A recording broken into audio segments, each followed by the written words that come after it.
All right, so today we are on day 168 of the 1 year chronological Bible plan, and we are going to be continuing on in Second Chronicles and Second Kings. Let's get into it. Second Chronicles 21:8. In the time of Jehoram, Edom rebelled against Judah and set up its own king. So Jehoram went there with his officers and all his chariots. The Edomites surrounded him and his chariot commanders, but he rose up and broke through by night. To this day, Edom has been in rebellion against Judah. Libnah revolted at the same time because Jehoram had forsaken the Lord, the God of his ancestors. He had also built high places on the hills of Judah and had caused the people of Jerusalem to prostitute themselves and had led Judah astray. Jehoram received a letter from Elijah the prophet, which said, "This is what the Lord, the God of your father David, says: You have not followed the ways of your father Jehoshaphat or of Asa king of Judah, but you have followed the ways of the kings of Israel, and you have led Judah and the people of Jerusalem to prostitute themselves, just as the house of Ahab did. You have also murdered your own brothers, members of your own family, men who were better than you. So now the Lord is about to strike your people, your sons, your wives, and everything that is yours with a heavy blow. You yourself will be very ill with a lingering disease of the bowels, until the disease causes your bowels to come out." The Lord aroused against Jehoram the hostility of the Philistines and of the Arabs who lived near the Cushites. They attacked Judah, invaded it, and carried off all the goods found in the king's palace, together with his sons and wives. Not a son was left to him except Ahaziah the youngest. After all this, the Lord afflicted Jehoram with an incurable disease of the bowels. In the course of time, at the end of the second year, his bowels came out because of the disease, and he died in great pain. His people made no funeral fire in his honor as they had for his predecessors. Jehoram was 32 years old when he became king, and he reigned in Jerusalem 8 years. He passed away to no one's regret and was buried in the city of David, but not in the tomb of the kings. 2 Kings 8:23. As for the other events of Jehoram's reign and all he did, are they not written in the book of the annals of the kings of Judah? Jehoram rested with his ancestors and was buried with them in the city of David. And Ahaziah his son succeeded him as king, Ahaziah king of Judah. In the 12th year of Joram son of Ahab king of Israel, Ahaziah son of Jehoram king of Judah began to reign. Ahaziah was 22 years old when he became king, and he reigned in Jerusalem 1 year. His mother's name was Athaliah, a granddaughter of Omri, king of Israel. He followed the ways of the house of Ahab, and did evil in the eyes of the Lord, as the house of Ahab had done, for he was related by marriage to Ahab's family. Ahaziah went with Joram son of Ahab to war against Hazael, king of Aram, at Ramoth Gilead. The Arameans wounded Joram. King Joram returned to Jezreel to recover from the wounds that Arameans had inflicted on him at Ramoth in his battle with Hazael, king of Aram. Then Ahaziah, son of Jehoram, king of Judah, went down to Jezreel to see Joram, son of Ahab, because he had been wounded. 2 Chronicles 22. The people of Jerusalem made Ahaziah, Jehoram's youngest son, king in his place, since the raiders who came with the Arabs into the camp had killed all the older sons. So Ahaziah, son of Jehoram, king of Judah, began to reign. Ahaziah was 22 years old when he became king, and he reigned in Jerusalem 1 year. His mother's name was Athaliah, a granddaughter of Omri. He too followed the ways of the house of Ahab, for his mother encouraged him to act wickedly. He did evil in the eyes of the Lord, at the house of Ahab as the house of Ahab had done. For after his father's death, they became his advisors to his undoing. He also followed their counsel when he went with Joram, son of Ahab, king of Israel, to wage war against Hazael, king of Aram, at Ramoth Gilead. The Arameans wounded Joram, so he returned to Jezreel to recover from the wounds they had inflicted on him at Ramoth in his battle with Hazael, king of Aram. Then Ahaziah, son of Jehoram, king of Judah, went down to Jezreel to see Joram, son of Ahab, because he had been wounded. Through Ahaziah's visit to Joram, God brought about Ahaziah's downfall. When Ahaziah arrived, he went out with Joram to meet Jehu, son of Nimshi, whom the Lord had anointed to destroy the house of Ahab. 2 Kings 9. Jehu anointed king of Israel. The prophet Elisha summoned a man from the company of the prophets and said to him, "Tuck your cloak into your belt, take this flask of olive oil with you, and go to Ramoth Gilead. When you get there, look for Jehu, son of Jehoshaphat, the son of Nimshi. Go to him, get him away from his companions, and take him into an inner room. Then take the flask and pour the oil on his head, and declare, 'This is what the Lord says, and I anoint you king over Israel.' Then open the door and run. Don't delay." So the young prophet went to Ramoth Gilead. When he arrived, he found the army officers sitting together. "I have a message for you, commander," he said. "For which of us?" asked Jehu. "For you, commander," he replied. Jehu got up and went into the house. Then the prophet poured the oil on Jehu's head and declared, "This is what the Lord, the God of Israel, says: I anoint you king over the Lord's people Israel. You are to destroy the house of Ahab your master, and I will avenge the blood of my servants and of my blood I will avenge the blood of my servants, the prophets, and the blood of all the Lord's servants shed by Jezebel. The whole house of Ahab will perish. I will cut off from Ahab every last male in Israel, slave or free. I will make the house of Ahab like the house of Jeroboam son of Nebat, and like the house of Baasha son of Ahijah. As for Jezebel, dogs will devour her on the plot of ground at Jezreel, and no one will bury her. Then he opened the door and ran. When Jehu went out to his fellow officers, one of them asked him, "Is everything all right? Why did this maniac come to you? You know the man and the sort of things he says." Jehu replied, "That's not true." "That's not true," they said. "Tell us." Jehu said, "Here is what he told me. This is what the Lord says, I anoint you king over Israel." They quickly took their cloaks and spread them under him on the bare steps. Then they blew the trumpet and shouted, "Jehu is king." Jehu kills Joram and Ahaziah. So Jehu, son of Jehoshaphat, the son of Nimshi, conspired against Joram. Now Joram and all Israel had been defending Ramoth Gilead against Hazael, king of Aram.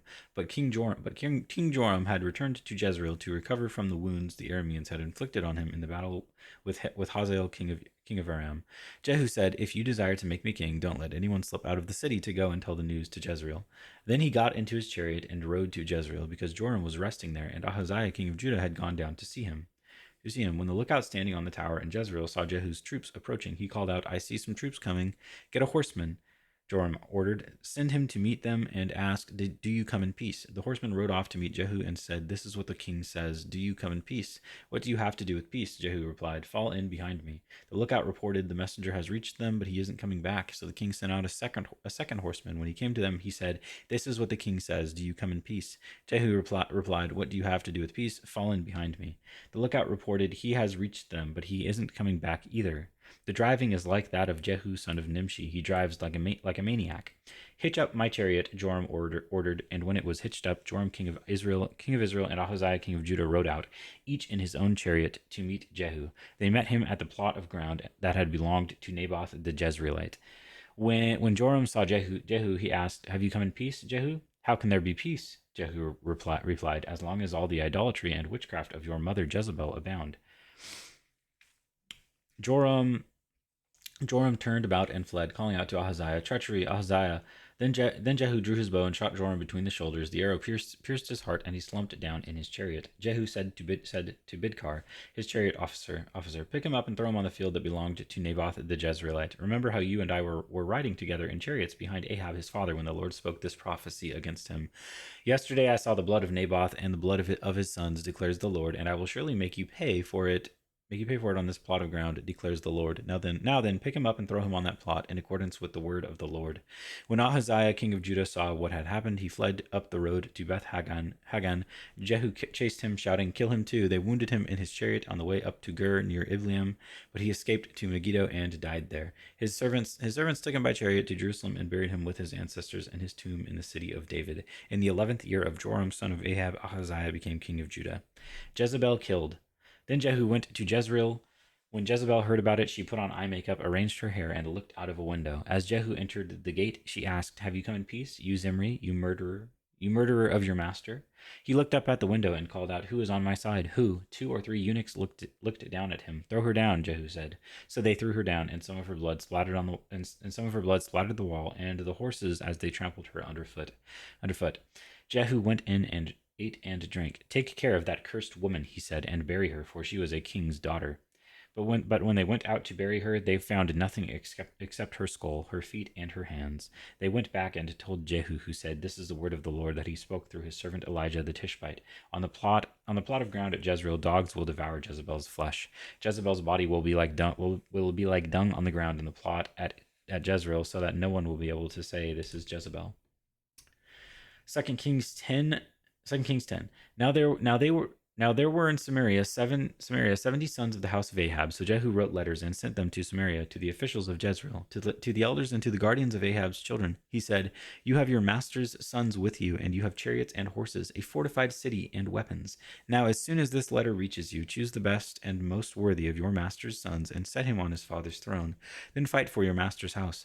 But they were terrified and said, and said, "If 2 kings could not resist him, how can we?" So the palace administrator, the city governor, the elders, and the guardians sent this message to Jehu: "We are your servants, and we will do anything you say. We will not appoint anyone as king. You do whatever you think best." Then Jehu wrote them a second letter, saying, "If you are on my side and will obey me, take the heads of your master's sons and come to me in Jezreel by this time tomorrow." Now the royal princes, 70 of them, were with the leading men of the city who were rearing them. When the letter arrived, these men took the princes and slaughtered all 70 of them. They put their heads in baskets and sent them to Jehu in Jezreel. When the messenger arrived, he told Jehu, "They have brought the heads of the princes." Then Jehu ordered put them in 2 piles at the entrance of the city gate until morning. The next morning Jehu went out. He stood before all the people and said, "You are innocent. It was I who conspired against my master and killed him. But who killed all these? Know then that not a word of the Lord has spoken against the house of Ahab will fail. The Lord has done what he announced through his servant Elijah." So Jehu killed everyone in Jezreel who remained of the house of Ahab, as well as all his chief men, his close friends, and his priests, leaving him no survivor. Jehu then set out and went toward Samaria. At Beth Eked of the shepherds, he met some relatives of Ahaziah, king of Judah, and asked, "Who are you?" They said, "We are relatives of Ahaziah, and we have come down to greet the families of the king and of the queen mother." "Take them alive," he ordered. So they took them alive and slaughtered them by the well of Beth Eked, 42 of them. He left no survivor. After he left there, he came upon Jehonadab, son of Rechab, who was on his way to meet him. Jehu greeted him and said, "Are you in accord with me, as I am with you?" "I am," Jehonadab answered. "If so," said Jehu, "give me your hand." So he did, and Jehu helped him up into the chariot. Jehu said, "Come with me and see my zeal for the Lord." Then he had him ride along in his chariot. When Jehu came to Samaria, he killed all who were left there of Ahab's family. He destroyed them according to the word of the Lord spoken to Elijah.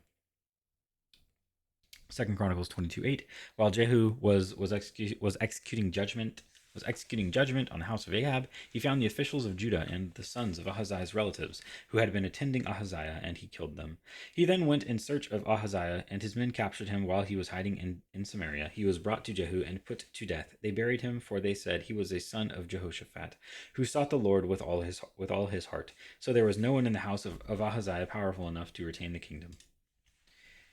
2 Kings 10:18.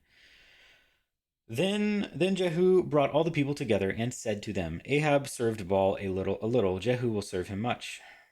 Now summon all the prophets of Baal, all his servants, and all his priests. See that no one is missing, because I am going to hold a great sacrifice for Baal. Anyone who fails to come will no longer live." But Jehu was acting deceptively in order to destroy the servants of Baal. Jehu said, Call in assembly in honor of Baal." So they proclaimed it. Then he sent word throughout Israel, and all the servants of Baal came. Not one stayed away. Not one stayed away. They crowded into the temple of Baal until it was full from one end to the other. And Jehu said to the keeper of the wardrobe, "Bring robes for all the servants of Baal." So he brought out robes for them. Then Jehu and Jehonadab, son of Rechab, went into the temple of Baal. Jehu said to the servants of Baal, "Look around and see that no one who serves the Lord is here with you, only servants of Baal." So they went in to make sacrifices and burnt offerings. Now Jehu had posted 80 men outside with this warning: "If one of you lets any of the men I am placing in your hands escape, it will be your life for his life." As soon as Jehu had finished making the burnt offering, he ordered the guards and officers, "Go in and kill them. Let no one escape." So they cut them down with the sword. The guards and officers threw the bodies out, and then entered the inner shrine of the temple of Baal. They brought the sacred stone out of the temple of Baal and burned it. They demolished the sacred stone of Baal and tore down the temple of Baal, and people have used it for a latrine to this day. So Jehu destroyed Baal worship in Israel. However, he did not turn away from the sins of Jeroboam, son of Nebat, which he had caused Israel to commit, the worship of the golden calves at Bethel and Dan. The Lord said to Jehu, "Because you have done well in accomplishing what is right in my eyes, and have done to the house of Ahab all I had in mind to do, your descendants will sit on the throne of Israel to the 4th generation." Yet Jehu was not careful to keep the law of the Lord, the God of Israel, with all his heart. He did not turn away from the sins of Jeroboam, which he had caused Israel to commit. And that is day 168.